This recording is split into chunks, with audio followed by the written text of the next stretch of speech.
Эсиңиздерде болсо 2015-жылдын 10-декабрында саат 10:00 Бишкек шаарынын тургуну 7 жашар Даниэль үйүнөн чыгып мектепке жетпей дайынсыз жоголгон. Бирок ошол эле күнү саат 15:19 баланын апасынын телефонуна "Акмак, сенин ханзадаң менин жанымда. Тирүү бойдон кайтарып алгың келсе 150 000 сом даярда. Эч кимге айтпа, эч ким жардам бербейт.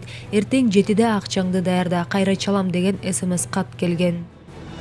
11-декабрда аталган кылмышка шектүү катары 39 жаштагы Майрам аттуу аял кармалган. Окуя болгон күнү ал баланы алдоо жол менен Сокулук районунун Күнтүү айылына алып барып суусундугуна уктатуучу дары кошуп уктатып койгонун айткан. Тилекке каршы аталган дары өтө көп кошулгандыктан бала каза болуп калган. Андан кийин ал баланын жансыз денесин чуңкурга таштап салган. Экспертизалык кароодо баланын денесинин айрым жерлеринен көк ала тактар жана мойнунан жиптин изи байкалган.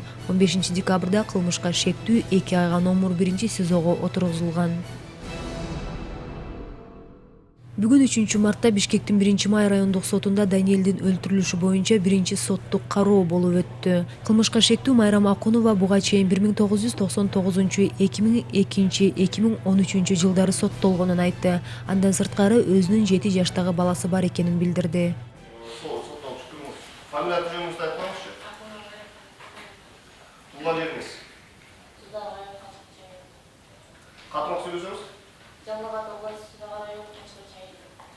Туылған жылыңыз, туылған күніңіз? 1 май? Уылтыңыз? Жарандығыңыз? Кыргызстанда туып? Үй-бүлөлүк абалыңыз? Билимиңиз? Иштеген жериңиз барбы?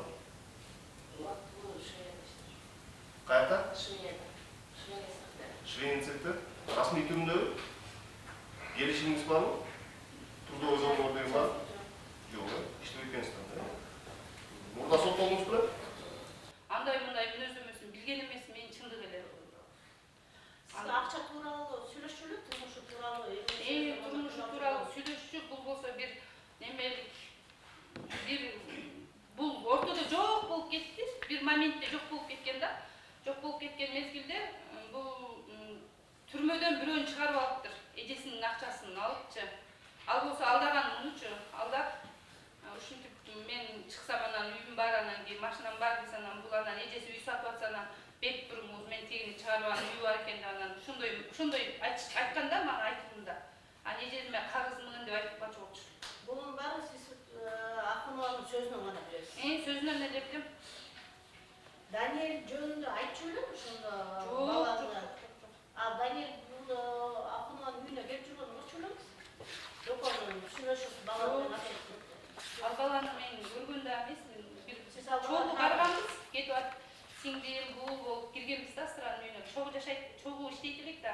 Кирип анан мен ооруп атып, поликлиникага кетип атып, урулуп анан кайра чыкканбыз да. Ошондо байкаштырган окшойт да, андай вообще. Жабырылган үчүн силердин үйдөн алыс турабы? Жакын эле турчубуз. Бир 2 көчөдө. Айтыңызчы, бул жалгыз эле жашачу да анда сиздин жаныңызда? 10 эле күн болгондо жалгыз. Ошол окуянын алдында же ошого чейин ошол күнү бирөө жарым менен шектүү адам менен сүйлөшүп кирип чыкканын көрдүңүзбү? Болгон окуя күнү бул үйдө эле Акунова же жумушта сиз менен? Мен менен иштебейт эле, бул башка иштейт эле, бул Астралар менен иштейт эле. Жумушта эле же үйдө эле? Мен эртең менен эрте эле кеткен, бул калган, анан жумушка барам деп калган, анан билбейм андан аркысы. Жумушка барып окуя болгон күнү өзүн кандай алып жүрдү? Байкадыңызбы мындай шектүү башкача? Кечинде байкабаптырмын деле, бирок эрте ошо келген күнү мындай настроениясы жакшы келди да, болсо ошондо баланы өттүрүп келген экен да. Ошо настроениясы жакшы эле келген да. Соо эле? Ооба, соо. 10 күндөн эле ашык болгон бият менен иштегенибизге чогуу. Свет өчүп калган бир күнү. Анан биз аялдар болуп эле баягы үй бүлөлүк проблеманы айтып отурдук. Ушундай эле күйөөм андай мындай деп эле айтып отурса эле бир эже айтып калды. Менин эле күйөөм аябай урат мени. Анан мен 12 жылдан бери төрөбөй жүрүп эле төрөгөм. Бир ана шырамы бар экен бирке. Анан күйөөм ушундай вилка менен чай ийип эле шырам болуп калды деп эле отурдук. Анан аңгысакта эле мени сурап калды. Сенин канча балаң бар депти. Анан 3 балам бар десем, каякта деди. Анан айымда мамашам колунда десем эле. Мамашаң багабы деди. Анан ооба десем эле. Бак ушу Астранынчы, Астранын балдарды ким багат деди. Анан мен эле жиним келди чын байкуш дегенге анан. Мен Астранын бакпаганда эмне болуптур, бир туугандары жакшы турат. Ошол эле жардамдашат. Россияда байкеси бар дедим. анча мынча тыйынтып эле берип турат эле, жакшы эле турат дедим эле, көзүмдү сүзүп алды, кетип калдым эшикке. Анан кийин эле жанагындай окуя болуп кетпедиби. Анан ал күнү деле эртең менен кечээкүсү күнү суранып кетти, менин эле кызым эле жатак мектепте эле. Мен ага барбай атып эле барып атам деп аванс алып кетти 1000 сом. А көрсө эле кызы эле жатак мектепте эмес эле, таптакыр эле башка жакта экен да. Бул баланы урдаш үчүн эле атайын эле неметилген окшойт. Siz ayta бериңиз ошо билгениңизди, айта бериңиз. Ошо анын чакта эле 10 күнү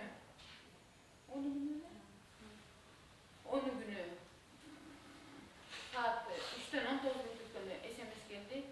Анан Sizge жок, Макелеевага келди, телефонуна жабырланып. каяктан билесиз келген?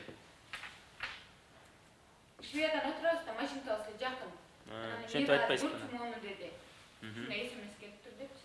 Анан мен оюмда жок эле газеталардан окучубуз да, ушундай зонадагылар ушинтип алдайт депчи. Анан муну эле жооптоп коюм, жөн эле ал дейм, жөн эле сени алдап эле эметип койду го. Андайга маани эле бербей эле койчу дедим. Не деген SMS экен? Орусча экен, бирок мен кыргызча эле айтып берейин. Акмак, сени ханзадаң менин колумда. Баламды тирүү көрөм десең, 150 000 деп эле валютасы жазылган эмес да. Анан сага эч ким эле жардам бербейт. Если бирөөнө кайрылсаң, кызыңдан да айрыласың деген SMS экен. Анан баланы сабакка кетирген да. Анан андай деле ой жок дейм, ал сабакта деген ой болчу. Сот залында айыпталуучу Майра Маконовага Даниэлдин апасы Астра Макелеева жулкунуп жулмалоого аракет кылды. Андан сырткары Даниэлдин туугандары да ага карата ачуу сөздөрдү айтышты. Күбөлөр суракка алынып, эки тараптын көрсөтмөлөрү угулгандан кийин ишти карап жаткан судья ишти 29 мартка жылдырды.